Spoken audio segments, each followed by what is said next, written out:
despite Indonesia using Law No. 2 PNPS 1964 that mandated execution by firing squad, until 2023. Article No. 11 of Indonesia Criminal Code still mandated that executions must be performed by hanging, and the part remain written in the code. This part is a piece of law from the colonial era, as Indonesian Criminal Code inherited from Dutch East Indies Criminal Code, but the article is superseded by Law No. 2 PNPS 1964 in practice. During the Dutch colonial era, executions were performed by public hanging at town parks and may be considered barbaric, as the hanging was performed by short drop hanging, in which 3 executioners played their role in the death of the condemned prisoner. One would open a trapdoor, one would pull the legs of the prisoner, and another would push the prisoner's shoulder below, so the condemned prisoner's death was hastened. Prisoners may spend a long time in prison before their sentence is finally carried out. Usually, their final appeal has been exhausted through the trial court, to appellate courts, and consideration of clemency by the president. Prisoners are executed by firing squad, as mandated by Law No. 2 PNPS 1964. The law applies for civilian and military executions. Prisoners are woken up in the middle of the night and taken to a remote location before sunrise and executed by firing squad. The method has not changed since 1964. The prisoner states their final request, which the prosecutor may grant when deemed feasible and do not obstruct the execution process. The blindfolded prisoner is led to a grassy area where they have an option to sit or stand. The firing squad is composed of 12 soldiers, who shoot at the prisoner from a range of 5 to 10 meters, aiming at the heart. Only 3 fire live bullets and the rest fire blanks. If the prisoner survives the shooting, the commander is required to shoot the prisoner in the brain with his own weapon. The procedure is repeated until a doctor confirms no signs of life remain. The new 2023 Indonesian Criminal Code opened possible changes from death sentence to imprisonment. Article 100 of the 2023 Code mandated the judge to give 10 years probationary period to a criminal sentence with death sentence considering the criminal is remorseful and his role in the crime worth to be sentenced for death. After 10 years, his or her sentence can be commuted to imprisonment for life. In addition, if the capital punishment is not carried after 10 years after the clemency proposal from the criminal rejected by the president, his or her sentence can be commuted to a term of imprisonment for life. Indonesia, a sprawling archipelago of 250 million people, has extremely strict drug laws and often executes smugglers. More than 138 people are on death row, mostly for drug crimes. About a third of them are foreigners. In 2015, 2 women faced the firing squad in Indonesia. Tran Bich Hanh, 37, of Vietnam, and 26-year-old Indonesian Rani Andriani. They were among 4 drug smugglers executed after the president brushed aside last-minute diplomatic efforts to secure them clemency. Rani Andriani was born in Cianjur, West Java. In 2000, she was arrested at an airport in Jakarta for attempting to smuggle 3.5 kilograms of heroin out of Indonesia and into London. She was arrested along with 2 of her cousins, also attempting to smuggle a variety of drugs to the UK. Later in 2000, Andriani and her cousins all received the death penalty. Andriani was condemned to death after she was found guilty of being involved in a gang trying to smuggle 3.5 kilograms of heroin. Her cousin's sister, Myrika Fanola, was granted clemency by a previous president. However, in 2011, both Andriani's cousins were granted presidential clemency. In 2015, Andriani had her clemency request rejected. Tran Bich Hanh, found with 1.1 kilograms of crystal methamphetamine when she was arrested at Udi Sumarmo Airport, Surakarta.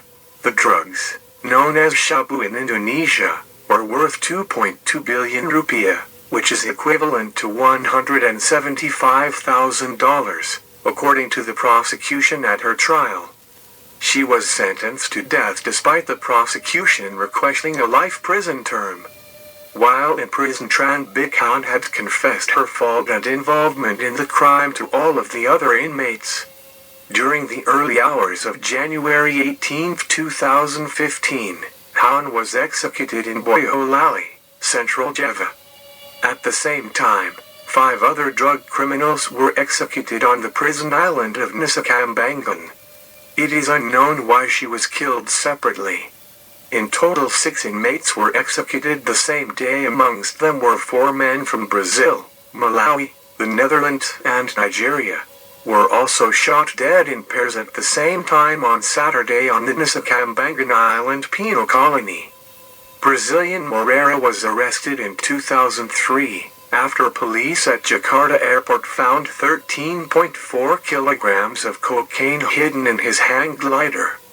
Moreira had been involved in drug smuggling with Colombian drug cartels as a teenager.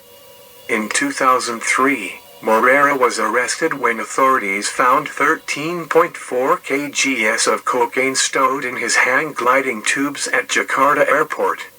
On January 18th, on the prison island of Nusa Kambangan, Moreira became the first Brazilian citizen to ever be executed overseas.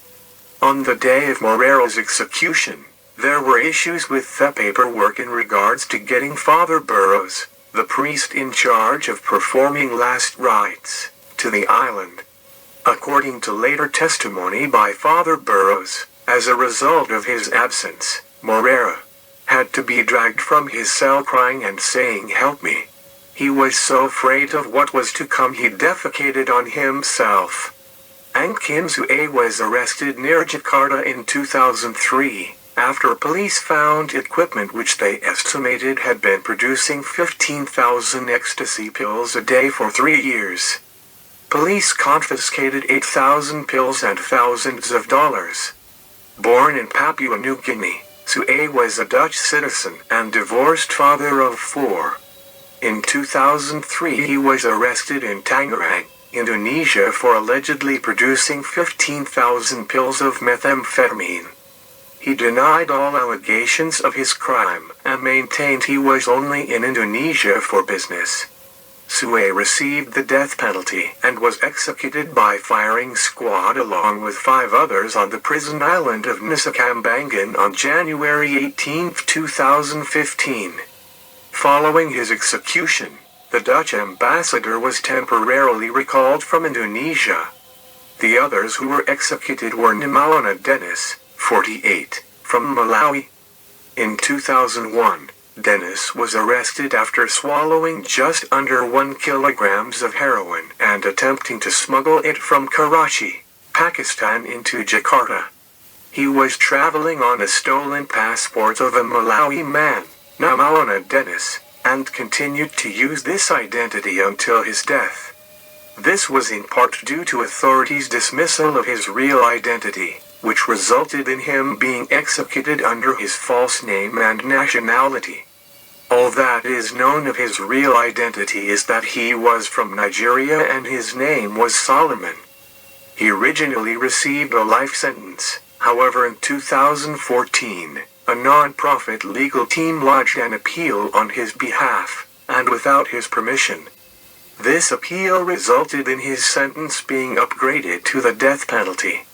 While in prison he met his wife, an Indonesian woman who was visiting the prison while Nimalana Dennis was on death row, and whom he fathered his now 12-year-old child with. During the early hours of January 18, 2015, Dennis was executed along with 5 other drug criminals on the prison island of Nusa Kambangan. The last man, Daniel Enimao, 38, from Nigeria. In 2004, Enimao was sentenced to the death penalty for drug smuggling. Little is known regarding Inimo or the circumstances surrounding his arrest. The executions took place in a confined space. A 12-strong firing squad, of which only 3 will fire live bullets. The inmate shooters are joined by a religious representative and a medical official. The firing squad shoot from a distance of 5 to 10 meters. The confirmation of the executions led to a spate of calls for the sentences to be called off. At the end, 6 people were executed in total. Thank you for watching Death Row.